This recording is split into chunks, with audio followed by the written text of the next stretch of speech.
Thank you for this wonderful welcome in Pune.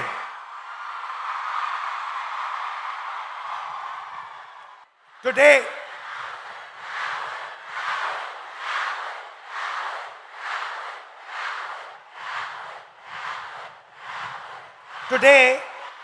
I came to Pune not to give you a lecture, not to tell you what I think, not to talk politics to you, but more to allow you to express yourself, to say what you feel, to say what you think. And what I have done is I have put a little framework, some ideas to allow you to think, express yourself. And we'll discuss some of these ideas with young ladies from the crowd this evening. So I'd like to first of all start by welcoming everybody. सबका मैं यहाँ स्वागत करता हूँ और पहली बार शायद मुझे बॉयज कम दिख रहे हैं या दिख ही नहीं रहे हैं और लड़कियां दिख रही हैं. The idea behind this evening is, as is written over there, break the cage. I'd first like to remind you of one thing. Can I do that? Now, all of you in your lives must have been told many things, nice things, bad things. Many of you must have felt scared. You feel scared sometimes on the street. You do. But I want you to remember one thing. If there's one thing that you remember from this evening, it is this: that every single one of you is unique in this universe. If I was to look for any one of you, I will not be able to find a replica of that person. You are unique, you are special, you're individual, and you have your own dream, your own vision for your life. Am I right or am I wrong? I'm right. Many times people ask me, what is India's biggest strength? And you get many answers when you ask this question. Somebody will say our economy. Somebody will say our military. Somebody will say our medical system. Somebody might even say our people. But I am very clear on what is India's biggest strength, our biggest asset. And that strength is 70 crore unique journeys, unique imaginations, unique dreams that the women of India are living. Somebody might say to me, well, there are 70 crore men. How do you say that 70 crore women are more important? What is your logic? My logic is the following. Women are by nature more sensitive, more gentle, more compassionate, and more forward-looking than men. And that is why I believe fundamentally that India's women, young, old, are India's biggest asset. Now, एक problem है, बहुत बड़ी problem है. Problem क्या है? Problem है कि whenever I speak to a man, women are put in 3 boxes. You are either seen as a daughter as a wife or as a mother. Now, there is nothing wrong with being seen as a wife, daughter, or mother. Nothing wrong with it. But this cannot be your only identity. It cannot be that we have brilliant women who are doing completely fascinating and different things, who are professionals, who are sportswomen, who do multiple different things, and then the only identity that they are given by our men is these three. And notice that every single one of those identities has a relationship with a man. So you are either a mother or a wife or a daughter. And I'd like to quote over here the Manusmriti, which says clearly, in childhood, a female must be subject to her father. Meaning, the Manusmriti says, in childhood, a female belongs to her father. In youth, she belongs to her husband. When her lord is dead, she belongs to her sons. A woman must never be independent. This is a direct quote from the Manusmriti. And these words are a shame, because these words should never ever have been spoken. The most... Hello, how are you? Hello.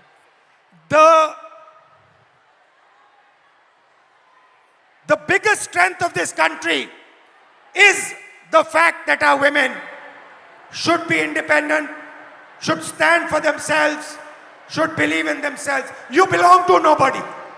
You do not belong to anybody except yourself. You have a relationship with your father. You have a relationship with your brother.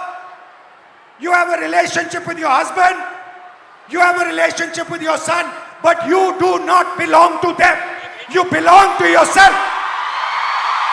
And I'd like to listen to you. Hello, थोड़ा आपका opinion सुनना है. थोड़ा परिचय कीजिए अपना. Yes. Hello, I am Advocate Rama Prasad Zavre. I have recently graduated. I am a lawyer and I will be pursuing masters after this. I have noticed in the last 5 years that I spent taking my degree that women in my field are subjected to such stereotypes that my classmate would not be. They are given opportunities, networking opportunities, and even cases being handed to them only because they are men and they don't have a family. It doesn't matter if they stay home or not. Also, I have heard from my senior that it is a waste spending money on my LLM only because after a few years I won't be practicing and I will be raising a family, and it's really sad to see that my degree is just diminished to a point in my biodata. So how, when this happens, when you're in an exam at work and you're being told that you're a second-class citizen, that your degree does not matter, a man's degree matters, your degree does not matter, how does it make you feel inside? What do you want to say to India, to your friends here, about how you feel? Because I'm sure a lot of them also feel the same way. Definitely. I want my colleagues, my teachers, my friends to have confidence in me that I won't need to prove that I have that degree. I studied for it, I put my energy, efforts into it, and I will be successful. I don't think I need to prove it to a man. Because This is, I like this. She's saying that why do I need to prove it to a man? Why does a woman 24/7 have to prove to a man that she is good enough? Fundamental question. Would you like to say something about that? Hello, my name is Jnaneshwari. I'm from Pune, Maharashtra itself. I completed my master's in culture, media and governance from Jamia University, Delhi. And I lost my father before 3 years. And after that, How? he got a cancer. After that, there was so much family pressure, society pressure, community pressure. My dad was a sanitary worker. And I had a huge pressure. You have to do the relinquishment certificate. You have to submit the certificate. You will not. If I'm asking anything in a property or in anything, it's like I'm asking for. I'm asking for like. It's not my right. It's I'm asking for the. घर में जो भी सारी चीज़ें हैं उसमें मैं हिस्से मांग रही हूँ, हिस्सेदारी मैं कर रही हूँ. As a woman I am asking for a हिस्सा. हाँ, और as a like if is any other man, if my I have my brother and it's his right, but if I am asking it's मैं हिस्सा मांग रही हूँ. If your brother is asking, Yes. it's his right. Yeah. And if you are asking, मैं हिस्सेदारी कर रही हूँ घर Your? में. मैं हिस्सेदारी कर रही हूँ. हिस्सेदारी. Okay. Yes. Again, now I'm come back from Delhi and like there is a huge pressure for marriage, and guy want a girl who is look fair, educated, healthy, but he doesn't want the girl like me who wants to pursue his But her career. you're a very beautiful girl. What do you mean he doesn't Thank you. want a girl like you? Thank you. But they want a girl like me, but they don't want like a girl who is who wants to pursue her career in journalism, in PR, or any social where you connect with the people, or it has a social job. They don't want like girl like me. They want 9 to 5 girl who is doing office work. She will come back at 5. She will serve you She will cook for you. She will serve you food and everything. The girl like me who wants to go into the journalism field, who wants to go on the. But why would a man not be proud of a wife who goes out, works, is independent, is living her own vision, her own dream? Why is it that the Then- man is uncomfortable with this idea? Then I think the man or his family would not be able to control on her, But why is this control so important for a man? because always women treated as a secondary sex or human. They're not treated as an equal, or they're not treated as an equal human being or an equal citizen of this country, I feel. Do you think men feel they are superior to women? Yeah, definitely. Yes. They do. Yes, they do. So it's a mindset problem. Yeah, it's a mindset problem. It's a patriarchal problem. The way it's. And you come into contact every day of your life with this patriarchy. Yes. The roads are controlled by the patriarchy, Yes. right? Yeah. The businesses are controlled by By the patriarchy. patriarchy. The school education system is controlled by the patriarchy. There is a caste hierarchy. Yeah. So how do you feel about this? Like, I just wanted to treat my education, or I wanted to look at my education it's a dignified thing. I wanted to treat myself as a human being, not as a secondary person or the citizen of this country. Do you get angry? Every day, You every get night. angry that what is going on? How is this Yes. happening? Yes, every day I got angry. Every night I started thinking about this, how it's like this. I'm educated. I completed my masters in Jamia. Still, I'm facing this. I'm an educated one. Still, I have to face this every day, every night, in every table conversation.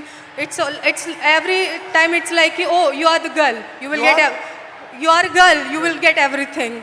It's not about, oh, okay, you are educated, you have your own dreams, you have your own ideology, you can think, you have your own thoughts. It's not never like this. It's always like, you are a girl, you are good looking, so any man will get married to you and you will have a good life. Right. Yeah. Well, thank you. Yes. Thank you. Nice to meet you. Thank you so much. Thank you, sir. So, we came up with the interesting word control. Do you feel that society tries to control you, men try to control you in everything that you do? So, here is a trap. And there are 4 methods of control. And I want to understand from you, have I got this right or have I got this wrong? The first method of control, violence. Second method of control, disrespect. Time is used against you. And in every single sphere of life, in some way or the other, men and the system is trying to control you, make sure that you do exactly what it wants. Agreed? And very interestingly, this oppression is disguised as concern. Ki we are very concerned about you. That is why we need to control you. Yes? So, let's discuss a little bit about violence. Let's discuss a little bit about violence. ये जो line है, कुछ हो गया तो, ये आप अपने को बोलती हो, बाहर जाएंगे तो कुछ हो गया तो, फैमिली मेंबर्स टेल यू, उधर मत जाओ, कुछ हो जाएगा, राइट? देयर आर 3 तरीके के कंट्रोल हैं, 3 तरीके की हिंसा है, सॉरी. एक तो डायरेक्ट है. मैंने आपको पहली फोटो दिखाई, उसमें मैंने कहा कि 70 crore journeys are there. First thing to understand is before they are born, पैदा होने से पहले हर साल 4.5 लाख लड़कियों की हत्या होती है. That is the first violence, पहली हिंसा. दूसरी हिंसा, harassment. इस भीड़ में से 80% लड़कियों को कहीं ना कहीं हरास किया गया है, राइट? सड़क पे, बस पे, रेस्टोरेंट में, स्कूल में, कॉलेज में 80% महिलाओं को हरासमेंट किया जाता है. तकरीबन 29% महिलाओं पर फिजिकल वायलेंस होती है. घर में, सड़क पे मारा जाता है, धमकाया जाता है, पीटा जाता है. और फाइनल आंकड़ा अनबिलीवेबल, 100 में से 6 महिलाओं को हिंदुस्तान में रेप किया जाता है. 100 में से 6 महिलाओं को हिंदुस्तान में रेप किया जाता है. ये हुई direct physical violence. Violence of opportunity, 50% महिला एजुकेशन या काम को रिजेक्ट करती हैं सेफ्टी के कारण. हिंसा से बचने के लिए 50% महिला एजुकेशन बंद कर देती हैं या फिर जॉब छोड़ देती हैं. और आखिरी फाइनेंशियल हिंसा. क्यों? क्योंकि अगर आप एक महिला हो, एवरेज हिंदुस्तान की महिला को हर साल सेफ्टी पे 17,500 रुपए एक्स्ट्रा. ज्यादा कितना ज्यादा? इसका डबल. तो 3 तरीके की हिंसा है. एक तो डायरेक्ट हिंसा, एक फाइनेंशियल हिंसा और एक अपॉर्चुनिटी के कारण. तो पहला इंट्रैपमेंट है हिंसा. अब आपकी सुनेंगे. Welcome. What's your name? Tejaswini. नमस्कार. सुचित्रा. मैत्री. हाँ? मैत्री. बताओ, who would like to start? आप शुरू करेंगी? बोलिए, बीच में आइए. Hello everyone. Hello sir. Hello. मेरा नाम सुचित्रा पागी है. मैं पालघर वसई से बिलोंग करती हूँ और अभी मैं इकोनॉमिक्स में मास्टर्स कर रही हूँ हड़पसर में SM जोशी कॉलेज में. जब हम सिक्योरिटी की बात करते हैं लड़कियों की, तो खुद के साथ होना और दूसरों के साथ होना बहुत अलग चीज़ है. उसमें ज़मीन आसमान फ़र्क है.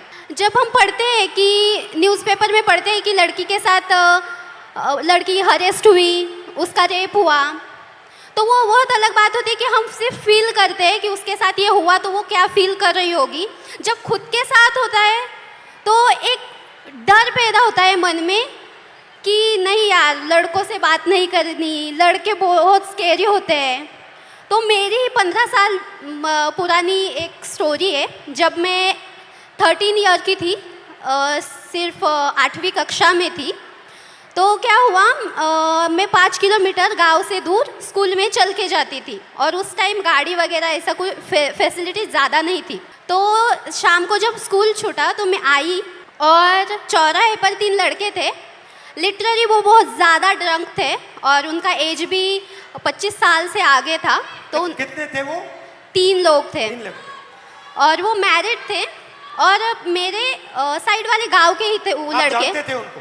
नहीं, हम जानते नहीं थे, लेकिन वो साइड वाले गांव के ही लड़के थे. तो क्या हुआ, उन लोगों ने हमें घेरा, मैं और मेरी दोस्त थी, और उन्होंने हमें छेड़ा. लिटरली मतलब पास आ रहे थे और ऐसे कमर को हाथ लगाना, और हाथ लगाने के लिए आ रहे थे, तो मैं बहुत ज़्यादा डर गई कि ये क्या हो रहा है। तो उस टाइम पे समझ में नहीं आ रहा था कि मैं क्या करूं, तो मैं भाग गई। तो मैंने अपने पापा से कहा। आपकी फ्रेंड भी भाग गई? हाँ, मेरी फ्रेंड मुझे छोड़ के भाग गई। तो क्या हुआ, मैंने अपने पापा से कहा कि पापा मेरे साथ ऐसा ऐसा हुआ। तो वो हमारे साइड वाले गांव के लड़के थे। तो पापा ने क्या कहा कि हम कंप्लेन करेंगे, पुलिस स्टेशन में कंप्लेन करेंगे, लेकिन मैं नहीं आऊँगा, मम्मी को लेके जाओ। तो मैं मेरी मम्मी को लेके गई। क्यों? क्योंकि पापा का मतलब ऐसा वो सोचते हैं कि तुम एक महिला हो, तो तुम्हारी माँ जितना तुम्हें जानती है उतना मैं नहीं जानता। तो जब एक लड़की पर बात आती है तब पापा भी माँ को आगे रखते हैं। तो हम पुलिस स्टेशन गए और कंप्लेन की और उनको शिक्षा मिली, उनको बहुत मारा गया, पीटा गया। उनको मारा? हाँ, उन लड़कों को मारा गया, पीटा गया। उसके बाद ना कि मेरे घर वाले, मेरा पूरा गांव मेरे अपोजिट खड़ा हुआ कि ये लड़की है और इसके साथ ऐसा ऐसा हुआ है, तो इसे पढ़ाओ मत, इसे घर में रखो और पढ़ाओ मत, क्योंकि इज्जत चली गई। तो इज्जत चली गई? हाँ। तो पापा ने कहा कि नहीं, मैं मेरी बच्ची को पढ़ाऊंगा, और उन्होंने मुझे पढ़ाया, बल्कि पुणे में भेजा। और मैं बहुत ज़्यादा डरी हुई थी कि मेरे साथ ऐसा ऐसा हुआ था, तो अब पुणे में भी वैसा ही ना हो। तो मैं 2022 में पुणे में आई। तो जब मैं लाइब्रेरी से आई हॉस्टल में, तो बस PMPL में बहुत ज़्यादा भीड़ थी और मैं गिरने वाली थी। तो एक लड़के ने मेरा हाथ पकड़ा, मुझे खींचा और स्टेबल किया, और आगे एक महिला खड़ी थी, उसके बीच में मैं, और आगे मेरे पीछे वो लड़का खड़ा था। तो लिटरली उस लड़के ने मेरी कमर के इस कोने से लेकर इस कोने तक में हाथ लगाया और मुझे पीछे खींचा, और मैं डर गई। मैंने तुरंत में पीछे मुड़ी और उसके कान के नीचे बजाया, और वह सिचुएशन ये थी सर कि वहाँ पर जो लड़कियाँ थी वो कुछ नहीं बोली। और अब जब मैं स्टेबल हुई कि अब नहीं, मेरे साथ ऐसा नहीं होगा, तो अभी रिसेंटली पिछले वीक में मैं अपने घर से वसई से पुणे आई। पुणे स्टेशन से ट्रेन पर मैं उतरी और वहाँ पर एक ड्रंक आदमी था, वो सामने से आया और लिटरली मेरे यहाँ पर ब्रेस्ट के नीचे छुआ उसने। तो मैंने उसके हाथ को पकड़ा और उसे मारा। वहाँ भी महिलाएं थी, वहाँ पे भी लड़कियाँ थी, महिलाएं थी, लेकिन वहाँ भी उन्होंने कुछ नहीं बोला। मतलब ऐसी सिचुएशन है हमारे इंडिया में, महाराष्ट्र में, कि लड़की के साथ ऐसा होता है तो भी कुछ लड़के होते हैं, लड़कियाँ होती है, वो अपने बहनों की तरफ नहीं बोलती, वो सिर्फ तमाशा देखती रहती है। तो मुझे यही सबसे बोलना है कि बहनों, भाइयों, प्लीज़ सपोर्ट करो और अपने सामने कुछ ऐसी सिचुएशन आ रही होगी तो प्लीज़ सपोर्ट करो और उसको बचाओ। मेरे साथ जो हुआ वो किसी लड़की के साथ नहीं होना चाहिए। और मैं बताना चाहूँगी सर कि अभी जो मेरे साथ जो इंसिडेंट्स हुए, तो मैं बहुत ज़्यादा डरती हूँ लड़कों से। मेरे मन में एक डर बैठा हुआ है कि लड़के सब ऐसे ही होते हैं, लेकिन आई एम सॉरी टू से, बट सारे लड़के ऐसे नहीं होते ना। Thank you. मेरा नाम तेजस्विनी है। मैं फैशन टेक्नोलॉजी में मास्टर कर रही हूँ, अभी 2nd ईयर में हूँ। मैं एक छोटे से गांव से आती हूँ। हम 4 बहनें हैं और एक छोटा भाई है। मैं आफ्टर 10 जब पुणे आई तो बेसिक तक का एजुकेशन है वो पूरा किया। कुछ रिश्तेदार, घर वाले, मेरी सिस्टर्स की सपोर्ट के बेसिस पे। पर आफ्टर दैट मैं आगे पढ़ना चाहती थी, तो मेरे घर वाले बोले कि अगर तुम्हें पढ़ना है तो अब शादी कर लो और पति के घर जाके जो करना है वो कर लो। देन आई डिसाइडेड कि नहीं, मैं नौकरी करूँगी और पढ़ूँगी। तो अभी 5 साल से मैं नौकरी कर रही हूँ और साथ में पढ़ाई कर रही हूँ। मेरे कुछ मतलब इस स्ट्रगल में मेरे कुछ दोस्तों ने मुझे साइकिल खरीद के दी, तो ये सब मैनेज करते मैं जब साइकिल से ट्रैवल करती हूँ तो मतलब इतना आम हुआ है, इतना नॉर्मलाइज हुआ है कि कोई भी आके कट मार के चला जाता है या फिर कमेंट पास करके चला जाता है या कुछ गाना गाता है जो सेक्सी सॉन्ग हम बोलते हैं वो कर देता है। तो मतलब ये इतना नॉर्मलाइज हुआ है कि मैं अभी रिएक्ट करना भी मैंने छोड़ दिया है, क्योंकि मैं करूँगी तो भी क्या करूँगी, क्योंकि जो मैंने सुना था रेसलर के साथ जो हुआ, जिन्होंने हमारे देश के लिए गोल्ड मेडल लेके आए, उनके जो गुनहगार थे उनको क्लीन चिट दे दी। तो मैं तो एक सामान्य घर की लड़की हूँ जिसको ठीक से सपोर्ट भी नहीं है। और मुझे और एक बात कहनी है, क्योंकि मैं जैसे मैंने कहा गांव से आती हूँ, तो मैंने अपने टेंथ तक की जो एजुकेशन है वो गवर्नमेंट स्कूल्स में की है, जो कि अभी 90,000 के ऊपर स्कूल बंद हुए हैं। और मेरी सारी बहुत सारी लड़कियां हैं जो वही स्कूल में पढ़ती है, और उनका अभी वहाँ पढ़ना बहुत मुश्किल हो जाएगा, क्योंकि कौन सी भी माँ अपनी छोटी सी बच्ची को 10 किलोमीटर आगे नहीं भेजेगी। मेरा 10th तक का हुआ तो मैं यहाँ तक आ गई, पर पता नहीं जिनके स्कूल बंद हुए उनका क्या होगा। तो मेरी बस इतना ही कहना है। My name is Maitri.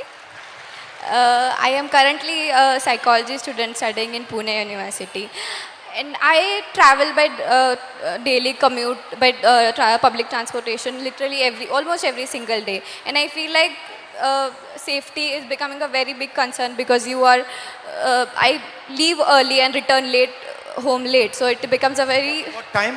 What time? I you leave at what time? around 8 a.m. and I come home around 9:30 p.m. That is very late for where I live. Yeah. So I feel I coming from an urban city is very probably I don't have to give up my education because of my safety. But the girls from the rural area region have to.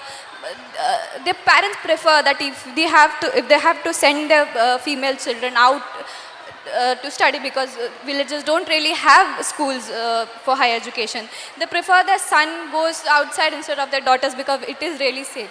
And I feel if education, the access to education has to become so difficult, I think it is becoming a barrier for education.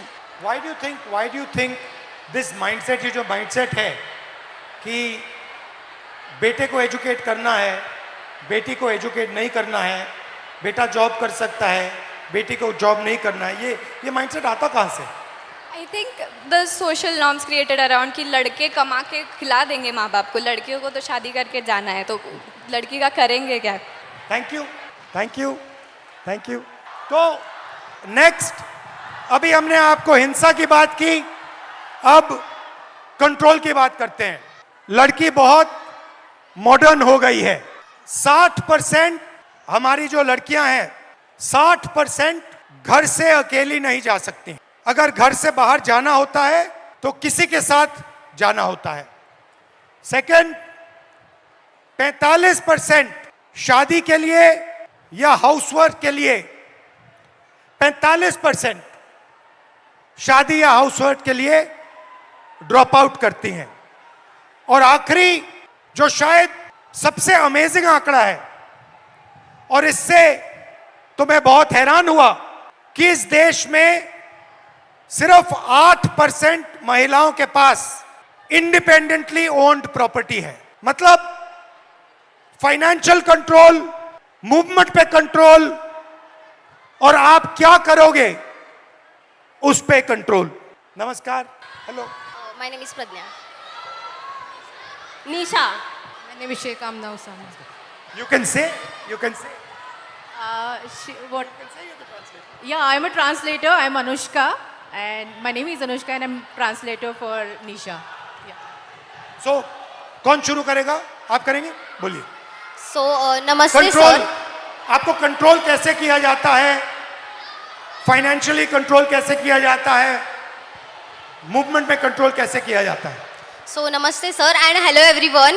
My name is Pradnya Kumar Gawande and I am the student of YSY BSc Cyber and Digital Science. So sir, हम सब समझ रहे हैं या फिर ऐसा बोल रहे हैं कि पूरा जो वर्ल्ड है अभी AI पर डिपेंड है और साइबर सिक्योरिटी पर डिपेंड है।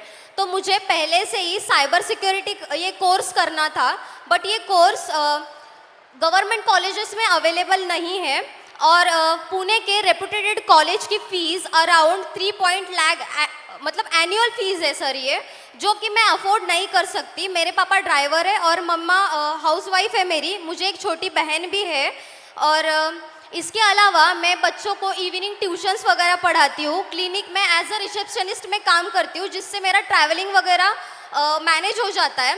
तो मैंने मेरा डिसीजन चेंज करके दूसरे कॉलेज में एडमिशन लिया जहाँ पे मुझे साइबर सिक्योरिटी स्कॉलरशिप के साथ नहीं मिल रहा था, तो मैंने दूसरा कोर्स ले लिया cyber and digital science. So sir मैं क्विक हिल फाउंडेशन की तरफ से साइबर अवेयरनेस करती हूँ और मुझे बच्चों की प्रॉब्लम्स ये समझ आ रही है, महिलाओं की प्रॉब्लम्स ये समझ में आ रही है कि एआई के द्वारा उनके फ़ोटोज़ बहुत अश्लील मतलब वे से एडिट करके उनको डिमांड की जा रही है कि अगर आप मुझे इतने इतने पैसे नहीं दोगे तो मैं आपके फ़ोटोज़ सोशल मीडिया पर डाल दूँगा। और इसका सॉल्यूशन सिर्फ और सिर्फ साइबर सिक्योरिटी जो वॉरियर्स जो साइबर वाले हैं उनके पास है। और ऐसे कोर्स को हमें स्कॉलरशिप क्यों नहीं दी जा रही है, और स्कॉलरशिप नहीं है तो गवर्नमेंट में ये कोर्स क्यों नहीं है। और ठीक है, अगर हम लड़कियां ये वर्किंग होके सीख रहे हैं तो फैमिली के रिस्ट्रिक्शंस और सोसाइटी के रिस्ट्रिक्शंस कि इतने बजे घर क्यों आ रही हो, कॉलेज के अलावा आप इधर उधर क्यों घूम रही हो, इतने बजे इसका कॉल क्यों आ रहा है, बाहर जा रहे हो स्कार्फ बांध के ही जाओ, या फिर और कुछ, इनसे बात मत करो, उनसे बात मत करो, ये मत ये पहनो। आपके मम्मी पापा कहते हैं, कौन कहते हैं आपको? एक्चुअली मेरे मम्मी पापा सपोर्टिव है, बट हम ऐसे एरिया से आते हैं कि अगर हम पुणे में भी रह रहे हैं तो थोड़ा एरिया अलग पड़ता है सर। वहाँ पे सोसाइटी उनको रोक टोक करती है और वो भी सोसाइटी के प्रेशर के अंडर, अगर हम पढ़ रहे हैं और हमारे ऊपर फाइनेंशियल प्रेशर है तो हम करियर पर या फिर हमारे जो स्टडीज़ पर कैसे फोकस कर सकते हैं। और दूसरी बात यह है कि अगर हम काम कर रहे हैं तो हमें ये सब रेस्ट्रिक्शंस, ठीक है, अगर मैंने माना कि ये हमारे सेफ्टी के लिए है, बट ये तो डायरेक्टली हमारे फ्रीडम पर वार हो रहा है। मैं नहीं चाहती कि मुझे एक स्पेशल फेवर वगैरह मिले, बस मुझे एक फेयर चांस चाहिए सीखने का और खुद के पैरों पर खड़े होने का। Very that's it, good. Thank you sir. Thank you. मेरा नाम शेख आमना उसामा है। मैं SY BA में हूँ, पॉलिटिकल साइंस है मेरा मेजर सब्जेक्ट। मैं भिवंडी से आती हूँ और मैंने देखा है भिवंडी में नॉट ऑल बट कुछ पेरेंट्स तो ऐसे हैं जो सिर्फ अपनी बच्चियों को इस वजह से नहीं पढ़ा रहे क्योंकि वो लड़कियाँ हैं। उनको यही बोला जाता है कि अरे तू लड़की है, पढ़कर क्या करेंगी। उनको ऐसा लगता है कि ये पढ़ेंगी तो ये इकोनॉमिकली इंडिपेंडेंट हो जाएंगी, और वो उनको इकोनॉमिकली डिपेंडेंट रखना चाहते हैं because they want to enjoy the patriarchy और कंट्रोल ओवर देम। उसके अलावा सेकंड थिंग ये कि my parents are very supportive. उन्होंने इतना कुछ होने के बाद भी मुझे बहुत सपोर्ट किया है और पुणे पढ़ने के लिए भेजा। पुणे में मैं एक UPSC एस्पिरेंट हूँ, तो मुझे क्लासेस जाने के लिए, कोचिंग क्लासेस जाने के लिए मैं पब्लिक ट्रांसपोर्ट का यूज़ करती हूँ। पब्लिक ट्रांसपोर्ट में भी लड़कियाँ इतना अनसेफ फील करती है कि कभी कभी ऐसा होता है कि अगर आप बस में चढ़ो और कोई आदमी के पास एक सीट खाली है बस की, तो आपको 10 मरतबा सोचना पड़ता है कि मैं बैठूं या मत बैठूं, मैं रुकूं कि कोई महिला के बाजू में सीट खाली हो जाएंगी, मैं उधर जाके बैठूं। तो ये सीट मिलने के बाद भी बैठने के लिए 10 मरतबा सोचना पड़ता है। सेकेंड थिंग, जब हम देखते हैं कि बस बहुत ज़्यादा फुल है, हद से ज़्यादा रश हो गया है, तो भी सोचना पड़ता है कि अरे जाए या मत जाए, कोई छेड़ देगा, कोई बैग टच कर लेगा, तो ये एक टेंशन रहता है। इसका अपोजिट, अगर बस पूरी खाली है तो भी जाने से डर लगता है। मतलब आपको क्या करना है, आपको भरी हुई बस में चढ़ना नहीं है, आपको खाली बस में चढ़ना नहीं। मतलब हमने पब्लिक ट्रांसपोर्ट को भी ऐसा बना दिया है ना कि गर्ल्स को सेफ फील ही नहीं होता है। तो मैं गर्ल्स से भी और बॉयज़ से भी कहना चाहूँगी कि अगर आपकी वजह से लड़कियाँ अनसेफ फील कर रही है तो आप ही का काम है कि उनको सेफ भी फील कराए। अगर किसी के साथ ये होता हुआ देखें तो प्लीज़ उसके अगेंस्ट में आवाज़ उठाए, एक दूसरे को सपोर्ट करें, बिकॉज हम ये नहीं चाहते कि हमें बहुत ज़्यादा अपॉर्चुनिटी चाहिए, बट जितना हमारा राइट है इक्वल अपॉर्चुनिटी हम भी डिजर्व करते हैं। हेलो राहुल जी, मैं आपको सबसे पहले बताना चाहूँगी कि मैं सुबह से मुझे बहुत बुखार है, लेकिन उसके आगे की बात ये है कि मैं जो मांजरी में पिछले 10 दिनों से भूख हड़ताल चल रहा है, जो मेरे भाई बहन जो अनशन पर बैठे हैं वहाँ से मैं आई हूँ। तो मुझे कहाँ बैठे हैं? मांजरी में, पुणे में ही। अच्छा, और क्या कारण क्या है? जो हमारी मांगे है वो इसमें लाई है, मैं आपको आगे बोलो। तो हमारी मांग है कि हमें शिक्षा चाहिए, और मैं आपको मराठी में समझाऊंगी ताकि मैं जो ताकि मेरी बात है वो अकेली निशा की नहीं है, वो सब ट्राइबल स्टूडेंट की है, पूरे देश की है, पूरे महाराष्ट्र की है. इसलिए मैं आपको मराठी में बात करके बताऊंगी. जो आम्ही जे उपोषणासाठी बसलेलो आहोत, आमचे भाऊ आणि त्याच्यामध्ये आमच्या 2 बहिणी देखील बसलेल्या आहेत आणि त्यातलीच एका बहिणीची तब्येत खूप नाजूक झाली, तिला आज हॉस्पिटलमध्ये नेलंय. आणि हे सगळं असताना देखील जेव्हा आमचे प्रतिनिधी मंत्रालयामध्ये गेले तर तेव्हा जे आमचे जे आदिवासी विकास विभागाचे मंत्री आहेत ते काय बोलले असतील तुम्हाला सांगितलं तर तुमच्या अंगावर काटा येईल. ते म्हणतात सॉरी मी याच्यावर काही करू शकत नाही, हे सीएमच्या हातात आहे. मग तुम्ही जर आदिवासी विद्यार्थ्यांच्या विकासासाठी तिथं बसलेत तर तुम्ही जर तिथं आमच्या विकासासाठी बसलेत आणि तुम्ही जर आमचा विकास साधू शकत नाही तर तुमचा तिथं बसण्याचा अधिकार नाही, हे मी आज ठणकावून सांगते. आणि दुसरी गोष्ट म्हणजे मी अजून एक सांगेल की ज्या आमच्या भागामध्ये ज्या आश्रमशाळा असतात तिथं जे सेंट्रल किचन पद्धत लागू केली, जसं की एका ठिकाणी जेवण बनणार आणि ते 70-80 किलोमीटर लांब घेऊन जाणार आणि त्यामुळे ते जेवण खराब होतं, त्यामुळे विषबाधा होते. आणि विद्यार्थी आत्ताच एक गोष्ट झाली गडचिरोलीमध्ये, कारण आदिवासी ज्या आश्रमशाळा आहेत त्याच्यामध्ये बेडची सुविधा नाही आहे, पिण्याचं पाणी देखील नाही आहे. त्याच कारणामुळे गडचिरोलीमध्ये विद्यार्थ्यांनी झोपेत असताना त्यांना मण्यार सापाने दंश करून 3 विद्यार्थी मेले आणि 3 विद्यार्थी अजूनही हॉस्पिटलमध्ये आहेत. तर आमची मागणी अशी आहे की त्या विद्यार्थ्यांच्या पालकांना ॲटलिस्ट 1 कोटीची तरी मदत करा आणि ह्या सरकारने त्यांची मदत 4 लाखांवर मोजलेली आहे. तसंच आमचं त्यांना एक म्हणजे मागणं आहे की ज्या आमच्या आदिवासी विद्यार्थिनी असतात, तुम्ही जर पाहिलं ते जे आदिवासी हॉस्टेल आहेत ते जे शहरं आहेत जसं की पुणे मुंबई, तर जे पुण्याचा जो सेंट्रल भाग आहे तिथं नाही आहेत. मांजरी कोंढवा और इस वजह से जो हमारा शिक्षण है, हम जो पढ़ते वो पढ़ाने के लिए टाइम ही नहीं रहता क्योंकि 4-4 घंटे हमें वहाँ जाने आने में ही लगते. तर ह्या सगळ्या मागण्या घेऊन आम्ही मागच्या 10 दिवसापासून उपोषणासाठी बसलोय. तर माझी तुम्हाला विनंती आहे की मी तुम्हाला जे आता निवेदन दिलं आहे त्याचा विचार करून तुम्ही आमच्या आदिवासी विद्यार्थ्यांसाठी काहीतरी करून आमचा मागणं सोडवण्याचा प्रयत्न कराल. थँक्यू. तो बताओ ओके, इन्होंने अपने कुछ मुद्दे आपके लिए लाए हैं. तो पहला पॉइंट ये है कि आदिवासी कम्युनिटी से वो बिलोंग करती है और आदिवासी डिमांड्स के लिए इनके काफ़ी भाई बहन सारे उपोषण पे पिछले 10 दिनों से पुणे में ही बैठे हैं. क्या मेन डिमांड क्या है? इनका डिमांड एक बार मेन डिमांड क्या है? मेन क्या डिमांड जो ट्राइबल जो डिपार्टमेंट है उसने जो जीआर लागू किया है, जैसे कि जो हॉस्टल में नियमावली होगी वो उसमें लिखा है कि हम म्हणजे 13 साल तक ही पढ़ सकते हैं, 13 साल तक ही हम हॉस्टल में रह सकते हैं. और फर्स्ट डिमांड ये है उनकी कि ये जिस ट्राइबल हॉस्टल्स में ये रह रही है वहाँ पे ऐसा रूल है कि वो सिर्फ 30 इयर्स तक ही वहाँ पे रह सकती है. आफ्टर दैट ये सरकारी हॉस्टल है? हाँ, ट्राइबल कम्युनिटी का जो हॉस्टल होता है वो सभी सरकारी होता है. और ये सारी डिमांड्स ये लोग सीएम के पास लेके गए और वहाँ से उन्हें बताया गया कि सॉरी हम कुछ नहीं कर सकते. हाँ, तो उनका कहना है कि फिर अगर आप कुछ नहीं कर सकते हो तो आप बैठे क्यों हो कुर्सी. और आप क्या चाहती हो, किस एज तक उसको करा जाए? ज़्यादातर 35 एज तक भी हम म्हणजे आम्ही जरी आम्हाला 35 वर्षासाठी पण 35 वर्षापर्यंत जरी दिलं तरी ठीक उनको आहे. 35 इयर्स तक हॉस्टल मिलना चाहिए. 35 इयर्स हो जाएगा तो खुश हो जाओगी?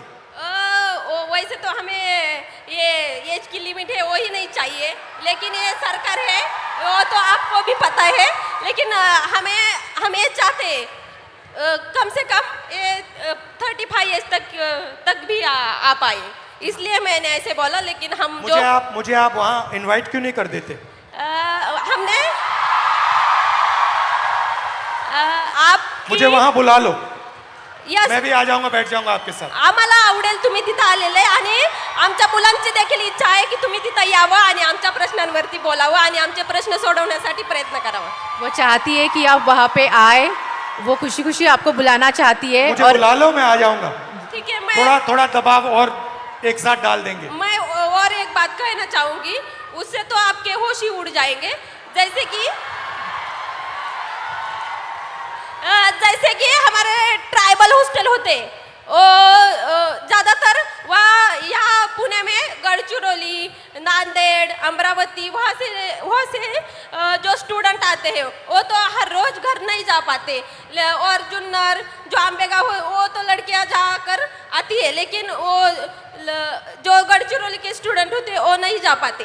तो हम दिवाली में या किस छुट्टी में गए और 1 महीने से ज़्यादा वहाँ पर रहे, तो वो बोलते हैं कि आप फिटनेस सर्टिफिकेट लाए। और वो फिटनेस सर्टिफिकेट क्या होता है कि हमें हमारी प्रेगनेंसी टेस्ट की जाती है, और हम जब इस बात पे आवाज़ उठाते हैं तो वो बोलते हैं कि आपको 1 महीने में, आप शांति से सुनिए क्योंकि ये बात बहुत ही गंभीर है। मैं कहना चाहूँगी कि हम जब उनको पूछते हैं कि ये क्या है, ये क्यों करना है, तो वो बोलते हैं आपको 1 महीने में आपको जानलेवा बीमारी हुई तो, और किस संसर्गजन्य बीमारी हुई तो मैं क्या कहना चाहती हूँ उन प्रशासन को कि आपकी जो स्कूल है, जो आश्रम शाला है, प्राइवेट स्कूल है, सभी स्कूलों में जो 24 घंटे एक नर्स क्यों नहीं रख पाते। Thank you. थैंक यू, बहुत अच्छा लगा। मुझे बुला लो, मैं आ जाऊंगा, ठीक है? Thank you. तो डिसरिस्पेक्ट की बात करते हैं, लोग क्या कहेंगे। पहली स्लाइड में हमने आपको फिजिकल वायलेंस की बात बताई, रेप की बात बताई, हिंसा की बात बताई, मगर शर्म के कारण 99% of sexual violence cases, rape cases, molestation cases, ये अनरिपोर्टेड जाते हैं। तो वो जो 6% का आंकड़ा है वो एक्चुअली सच्चा आंकड़ा नहीं है। सच्चा आंकड़ा उससे बहुत ज्यादा है, मगर शर्म के कारण अनरिपोर्टेड जाते हैं। 84% महिलाओं को काम करने के लिए परमिशन लेनी पड़ती है, और फाइनल सैलरीड महिलाएं जो हैं, किसी भी जॉब में हिंदुस्तान में अगर आप सैलरीड महिला हैं तो आपको 25% सैलरी पुरुषों से कम मिलती है। तो ये बात हुई डिसरिस्पेक्ट की। आखिरी आधे coming hello. Before we move on, sir, there is someone very, very special who's joining us here today. Okay. And sir, Bhojpuri गानों से पॉलिटिकल सटायर भी करती हैं। Neha Rathod ji is here. So Neha Rathod ji, please join us. Disrespect, आप disrespect की बात करेंगी? जी बिल्कुल, और बिल्कुल डिसरिस्पेक्ट और इज्जत पे हम लोग बात करने आए हैं। तो मैं आप लोगों को बता देना चाहती हूँ, मेरा नाम सर नेहा है, नेहा सिंह राठौर मेरा पूरा नाम है। मैं भोजपुरी में लोकगीत लिखती हूँ, गाती हूँ, और मैं सरकार से उन तमाम मुद्दों पर सवाल पूछ लेती हूँ जो सरकार को पसंद नहीं आते, और बदले में मुझे ढेर सारी गालियाँ और FIR झेलने पड़ते हैं। ये किस बात की इज्जत है भाई महिलाओं की? डेमोक्रेसी में हम अपने प्रधानमंत्री से सवाल नहीं पूछ सकते हैं, तो ये किस बात की इज्जत है? मुझे याद है सर, मैं शादी करके नई नई ससुराल आई थी, और मैंने उस दौरान एक गीत गाया था यूपी में काबा, और मेरे पीछे जीप भर भर के पुलिस भेजी जा रही थी। गांव देहात के लोग मेरे हस्बैंड के बारे में, मेरे ससुराल के बारे में बहुत कानाफूसी करते थे कि बताओ कैसी लड़की ब्याह लाया है, पता नहीं कौन सा क्राइम करके आई है, ये पुलिस आ रही है। तो ये किस तरह की इज्जत है? और मैं समझती हूँ कि एक महिला होने के नाते, एक महिला होकर अगर आप समाज में नाम बनाना चाहते हैं या किसी सामाजिक मुद्दे पे मुखर होकर बोलना चाहते हैं, सर ये बहुत कठिन है। पुरुषों की ट्रोलिंग बहुत अलग तरीके से होती है, महिलाओं की ट्रोलिंग बहुत अलग तरीके से होती है। महिलाओं के लिए कुछ नहीं करना है, बस इसका चरित्र खराब है बोल दो, यही बोल दो, और इतना काफ़ी है सर, हम हतोत्साहित हो जाते हैं। वो तो अलग बात है कि मैं थोड़ी ज़्यादा ढीठ लड़की हूँ, तो मैं नहीं डरती हूँ। वो सर मुझे गालियाँ दे रहे हैं पिछले 5 सालों से, और कहते हैं तुझे पिछले 5 सालों से गालियाँ दे रहे, तू सुधरी नहीं। मैं उनसे बता देना चाहती हूँ कि मैं नहीं सुधरने वाली हूँ। मैं भी मुझे भी सालों से गाली दे रहे, मैं भी नहीं सुधर रहा हूं। बिल्कुल बिल्कुल सर। और सर महिलाओं की बात हो रही है, लेकिन एक और चीज़ जो मुझे लगता है इस देश में इस समय अल्पसंख्यकों के खिलाफ एक नैरेटिव सेट करने की कोशिश की जा रही है जो बहुत गलत है। उनकी वतन परस्ती पे बात आ गई है, उन्हें आतंकवादी कहा जाता है, उनके देश प्रेम पर सवाल उठता है। Thank you very much, lovely, शुक्रिया, बहुत अच्छा शुक्रिया गाया। मुझे ये मंच देने के लिए, बहुत धन्यवाद sir. Thank you and come and see me sometime. And final ताला, फाइनल कंट्रोल, समय का अब शादी की उम्र हो गई है। Time is weaponised. एवरेज जो महिला है, जो लड़की है 15 से 29 साल की, वो एवरेज घर में 5.5 घंटे काम करती है। उसी घर में एवरेज लड़का 30 मिनट काम करता है। लड़का बाहर जा सकता है, लेट आ सकता है, कभी भी बाहर जा सकता है, मगर आप लोगों को 8 बजे शाम वापस आना पड़ता है, कर्फ्यू होता है। Right right. और फाइनली एज लिमिट के बाद जो लड़के होते हैं एग्जाम्स 1, 2, 3, 4 बार ले सकते हैं, मगर मैरिज एज 23 साल होती है। और जो लड़कियां हैं, जो गर्ल्स हैं, उनको ज्यादा से ज्यादा एक मौका मिलता है, क्योंकि फिर उनको कहा जाता है अब शादी का टाइम आ गया है, अब एग्जाम मत कीजिए, अब शादी कीजिए। तो हेलो, हाउ आर यू? आप कैसे हो? What's your name? I am Sharayu Chopde and I am pharmacist. And आज यहाँ पर मैं सारे एमपीएससी एस्पिरेंट की आवाज़ बन के आपके सामने आई हूँ। बताइए। हमारा सर पेपर लीक हो गया है। एमपीएससी इज अ कॉन्स्टिट्यूशनरी बॉडी और इसको दबाया जा रहा है। 22 मार्च को हमारा एग्जाम हुआ था और 20 मार्च को पेपर लीक हो गया। जब पता चला पेपर लीक हुआ है तो एमपीएससी ने डिनाई कर दिया। फिर एफडीए कमिश्नर और एमपीएससी को खुद जाके हम मिले, ये पूरा वायरल हो गया। तब सिर्फ कंप्लेंट की है, अभी सीआईडी के पास गया है और अभी उसको दबाया जा रहा है। बहुत सारे ऑफिसर्स के नाम आए हैं, बहुत सारे अधिकारियों के नाम आए हैं और इसको सप्रेस किया जा रहा है। We want justice, we want transparency, we want fair examination, because यहाँ पे जितने भी बच्चे हैं वो बहुत दिन रात पढ़ाई करते हैं। Pune is MPSC hub. Maharashtra के कोने कोने से यहाँ पर वो एमपीएससी देने के लिए, अधिकारी बनने के लिए आते हैं। तो जब हुआ तो आपको कैसा लगा? बहुत खराब। हमारा तो दिल टूटा। एज अ वुमन हमें मैरिज का प्रेशर रहता है, घर वालों का प्रेशर रहता है, सोसाइटी का भी प्रेशर रहता है हमें। और जब पेपर लीक होता है तो लड़कियों पर असर अलग होता है, पुरुषों पर अलग होता है, क्योंकि आपकी डेडलाइन होती है, उनकी डेडलाइन नहीं होती है। हमारा तो पूरा करियर खत्म होने के चांसेस रहते हैं 100%। सर ये पेपर लीक कितने हो क्यों रहे हैं? ये इंक्रीज हो गए हैं, बढ़ते जा रहे हैं, ये बढ़ क्यों रहे हैं? क्या लगता है आपको? बोलो क्या मैं क्लियर? जिसको पकड़ा हुआ है, जिसका नाम आया है, वो अभी गुजरात में फरार है।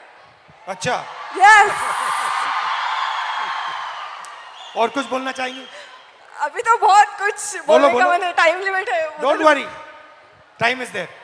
Back to back paper leak हो रहे हैं और वो जाके उधर फरार हो रहे हैं जिधर उनका पता ना लगा सके। अभी ये पॉलिटिकल हो जाएगा सर। ज्यादा पॉलिटिकल मत बोलो। हाँ, बेटर नॉट डू पॉलिटिकल। इसीलिए तो चुप हूँ मैं सर। हमें री एग्जाम चाहिए सर, आप कुछ तो बोलो। यहाँ पे बहुत सारे एमपीएससी के एस्पिरेंट्स आए हैं, उनको सिर्फ एक ही उम्मीद है कि आप री एग्जाम के बारे में कुछ तो बोलोगे। मुझसे क्या चाहते हो, मैं क्या करूं इस पे? आप हमारे साथ रहिए, आप हमें सपोर्ट कीजिए। जो हमारे साथ अनफेयर हुआ है उसको प्लीज, उसको कुछ तो कीजिए। हमारा वो रद्द होना चाहिए। नायब तहसीलदार के लड़का लड़की वो टॉप 5 में है, उनका अगर पिछला रिजल्ट देखा ना, उनको कुछ भी नहीं है, वो A ग्रेड B ग्रेड में है। ठीक है, थोड़ा डिस्कस करेंगे, फिर मुझे बताना एग्जैक्टली कैसे मदद कैसा करूं। हुआ? यस, ठीक मैं है? आपको पूरे स्क्रीनशॉट्स, वो जो है प्रूफ, वो सब मैं आपको दिखा दूंगी। ठीक है, थैंक यू।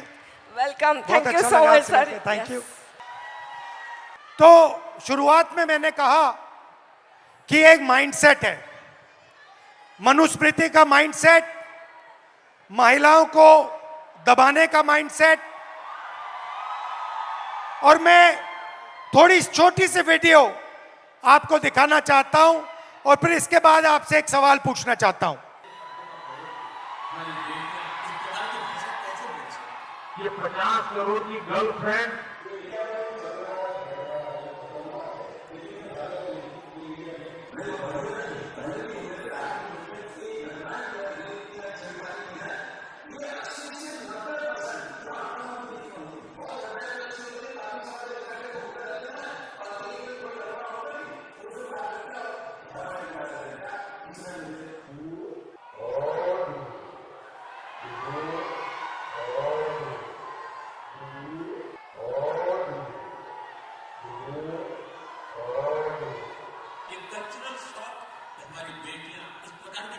तो मेरा सवाल है और आपसे सवाल है कि जंतर मंतर में गालियां लड़कों ने भी दी और लड़कियों ने भी दी, बट प्रधानमंत्री कह रहे हैं कि गाली देना कल्चरल शॉक लगा हमें, क्योंकि लड़कियों ने गाली दी। लड़के गाली दे तो कोई प्रॉब्लम नहीं है, उनके लिए अलाउड है, मगर अगर लड़की गाली दे तो कल्चरल शॉक है, शोभा नहीं देता। मोहन भागवत जी कहते हैं कि इंडिया में रेप होता है और भारत में रेप नहीं होता है। खट्टर जी कहते हैं कि 80% रेप महिला के कारण होते हैं। तो ये एक माइंडसेट है और ये इस माइंडसेट से लड़ाई चल रही है। माइंडसेट क्या है कि लड़की की एक जगह है, वो पिंजरे में बंद होनी चाहिए, उसका कंट्रोल रहना चाहिए, उसको काम नहीं करना चाहिए और लड़कों को फुल फ्रीडम मिलनी चाहिए। वो जो भी करना चाहे करें, गाली देनी है गाली दें, काम करना है काम करें। ऐसा हिंदुस्तान हम नहीं चाहते। हम न्याय चाहते हैं, सबकी रिस्पेक्ट होनी चाहिए, सबकी रिस्पेक्ट होनी चाहिए, लड़कों की होनी चाहिए, लड़कियों की होनी चाहिए। और ये जो आपके दिल में है, जो डर है, इसको जल्दी से जल्दी मिटा देना चाहिए हमेशा के लिए। तो आइडिया क्या है? ये जो महिलाएं हैं, जो लड़कियां हैं, ये हिंदुस्तान की स्ट्रेंथ है। आप इस देश की फाउंडेशन हो, आप इस देश के फ्यूचर हो। आपको पेट्रियार्की दबाती है, डराती है, धमकाती है, कंट्रोल करती है। मिलकर इस पेट्रियार्की को खत्म करना है। Smash the patriarchy. And my message to you, simple message, be loud, be proud and fight for your space in society. Hello, we'll do it. I'll just do it. Hello. देश में लोकशाही आज लग रहा है।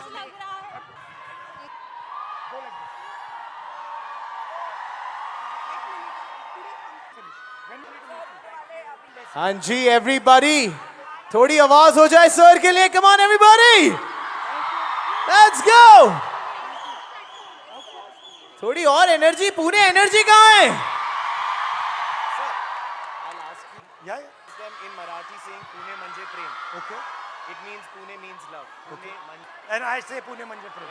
You have to all say it. We'll just do it. We'll just do it. Okay, and now girls, सुनो, sir Pune में आए हैं तो पुणे वालों के लिए भी तो कुछ खास message sir. Pune Manje Prem. Thank you. Pune मंजे प्रेम। पुणे बोल मंजे दिया प्रेम। guys। से- से- क्या बात है। थोड़ी और आवाज हो मंजे जाए। प्रेम, पुणे म्हणजेच प्रेम। Pune Manje Prem. Love you all. Thank you. Good night. Well, there is still something else, sir. There is okay. There's Tell still me. something There's else. the selfie.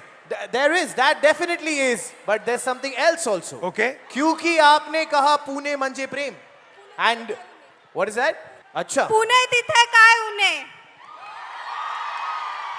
And now, Thank you. and now, सब तैयार हो जाओ sir के साथ selfie के लिए, everybody.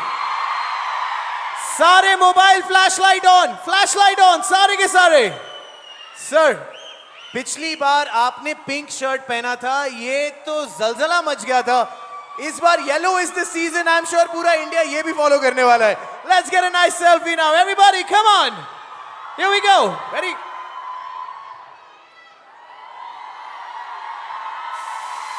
You want to press this button? Only this one. Yes, sir. This one. Yeah. Come on, Pune! Thank you. And on that note, thank you, sir. We truly, truly, truly love you. Thank you. And you are the person we look forward to do anything Thank and you very everything. much. Thank you for being Thank here, you. sir. And thank you everybody. Thank you for a lovely evening. Come. Come. Really? She wants to come. Oh my God. अब तो sir ने कह Why दिया don't the है. other girls also come?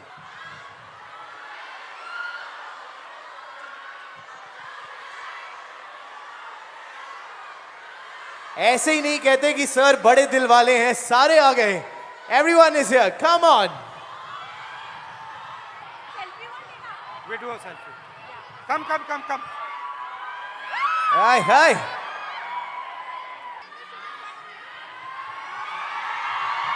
What's your name?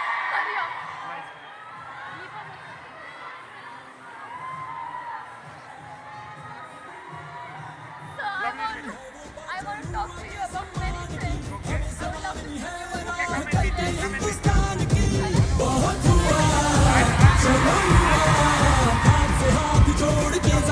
And on that note, Pune, मजा आया तो आवाज हो जाए.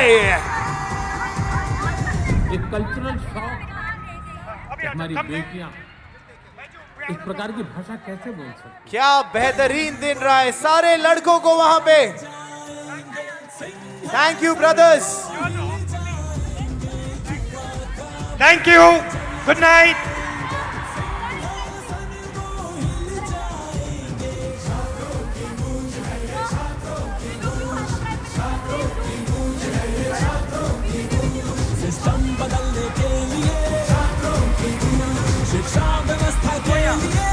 I forgot. Welcome and love you to the boys also. Good night. Thank you.